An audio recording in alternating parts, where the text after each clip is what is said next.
This week in Artist of the Week, I'm presenting Mike Ploog. Mike Ploog's photo is right below me, and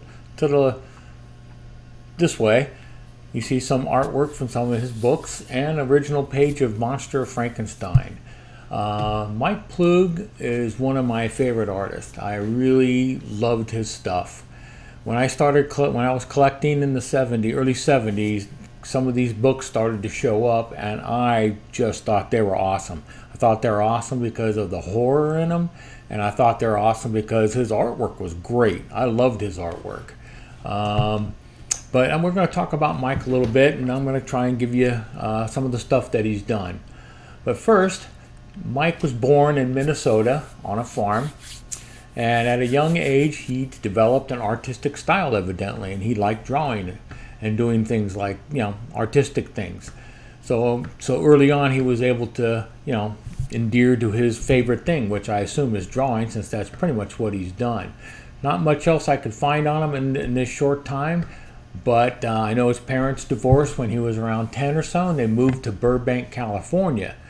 And from there, he kept on drawing, I'm assuming, and still doing the thing he loved, which is artwork. I hear he was a big fan of Will Eisner, one of the great artists from the 40s, and also an excellent artist. And you can see a lot of Eisner's styles in some of his work occasionally. But he would later enter the Marine Corps in 1958 and stay there for 10 freaking years, man. I give him credit for that, man. Back then, the Marine Corps was pretty tough. I sure couldn't do it. But while I was in the Marines, he did work on a magazine for the Marine Corps called Leatherneck. And he did writing, art, took photos, did photography and stuff. But he only stayed for about 10 years. Don't know if he went to Nam or not. But anyway, in 1969, he left the Corps and went looking for work in Burbank, Hollywood, land of, cartoons and stuff. And he eventually picked up a job working on the Batman Superman animated hour.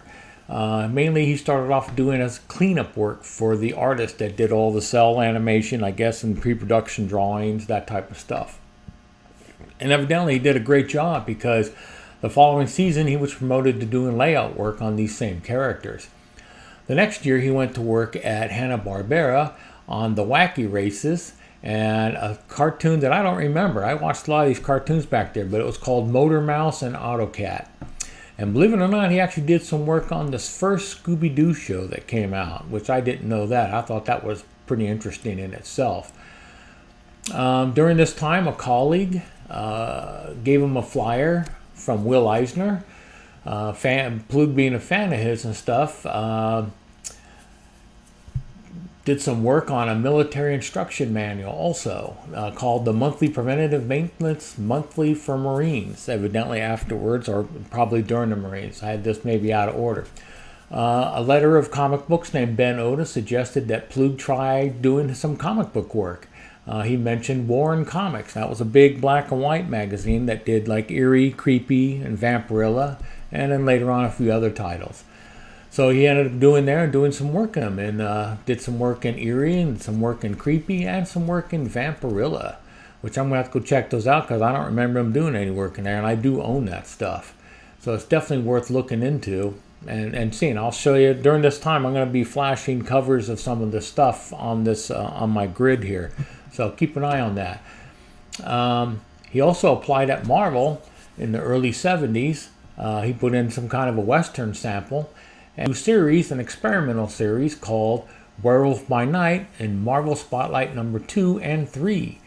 And it was awesome. But you can see how we're going into the monster thing here, which I thought was pretty cool. Very successful for Marvel back in those days. After the Monster of Frankenstein, after 6 issues there, he spun over with Steve Gerber and took over a book called Man-Thing, and he ended up doing issues 5 through 11. Again, really nice stuff. Really made that book clean, wonderful to read. During these times, he also did a bunch of side stuff. A lot of cover art came out of him. Some Doctor Strange material, Call the Conqueror, there's an Iron Man, things like that. So he was being kept pretty busy. He also did one of my favorite series, because back in the early 70s, they were doing black and white magazines. And one of them was called The Planet of the Apes. and they were adapting like the movies, but they also had a backup story of, you know, a future time of Planet of the Apes, and he did that. And I would watch for those if you can find them, because they're getting pretty pricey, the black and white magazines. Very hard to find in good shape. He also did Call the Destroyer, and he did Weird World, Marvel Premiere number 38. And after that, you know, something happened between him and Marvel from what I could read. And due to a disagreement with Marvel, he decided that it would be best that he moved on, which was a major loss for me. Broke my heart that I didn't get any more Michael Ploog art, because he's a wonderful artist. And anybody who looks at his stuff, if just look at these things on my screen, will tell you that he is a wonderful artist. He did a great job. I pick up anything that he does, and he doesn't do a lot of comic book stuff. Later on, well, from there he went back to the movie industry. You know, he probably had a lot of connections there, and he did a lot of stuff like, you know, pre-production, layouts. God, I don't know what else artists do in there, but you know, he probably did most of it. And he did movies like one of my favorite movies, and if you ever get a chance to watch this, I recommend it. It's called Wizards. It was an animated movie by Ralph Bakshi, Jim Starlin, Michael Ploog. And you can't miss with those, man. It was a great, fun movie. I highly recommend it if you can find it. Again, it's called Wizards. He worked on The Lord of the Rings, a movie called Hey Good Lookin'. He did work on Michael Jackson's Moonwalker, did some stuff on Superman 2, the movie, and Dark Crystal and the Labyrinth, to name just a few more. And I'm sure he's done a lot of stuff that he's probably either not given credit for or I can't find. And it'd be too long of a list for me to keep talking about. But it was just he's just a fantastic writer and artist. And so what happened was later on he would then produce some stuff when a company called CrossGen came out. I think that came out in the early 2000s, and he did something called Abadazadad. I think that was with J.M. DeMatteis, I think, was the writer on that. And he did the artwork, and it was just beautiful. His artwork really hadn't changed that much from his time in the 70s. And he also then later on did a book for Image Comics called The Stardust Kid. And the Stardust Kid you can get in trade paperback from Image right now. And I do recommend it. Most of his Marvel stuff is in trade paperback form too. And I will say that he is a superior artist. I'm going to show you some more original artwork here before I end my thing on him.